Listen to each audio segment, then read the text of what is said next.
భగవద్గీత 18 అధ్యాయాల వికాస గ్రంథం. ప్రతి శ్లోకము అక్షర అక్షౌహిణి.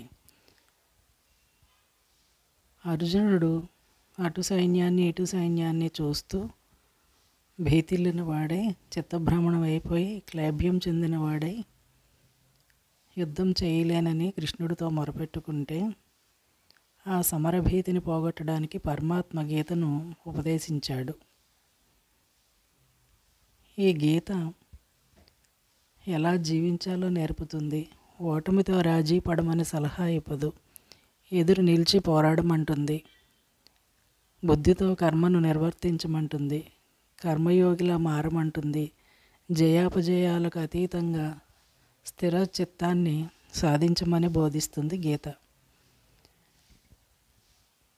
మదిలో ప్రతిష్ఠించుకోవాల్సిన రచన ఆచరణకు ప్రాధాన్యం ఇవ్వాలి.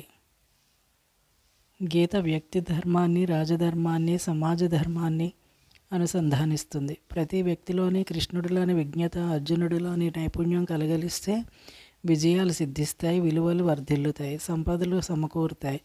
ఆ నేల ధర్మక్షేత్రం అవుతుంది. భగవద్గీత బరువైన పుస్తకం కాదు. భక్తితో చదువుకోవచ్చు, శ్రావ్యంగా పాడుకోవచ్చు, ఇష్టంగా మననం చేసుకోవచ్చు. భగవద్గీత ఆస్తికుల ఆధ్యాత్మిక దిక్సూచిగా మారింది.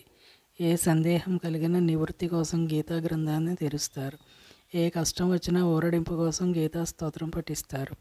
పరమాత్మ ప్రత్యక్ష బోధనలుగా కొన్ని, పరోక్ష ప్రేరణలుగా కొన్ని అనేక గీతలు ప్రచారంలో ఉన్నాయి. దేని గాఢత దానిదే. రోజు భగవద్గీత పుస్తకాన్ని తెరిచి మనకి ఏ పేజీ వస్తే ఆ పేజీలో శ్లోకాన్ని చదువుకుంటే అది సాధనగా మారుతుంది.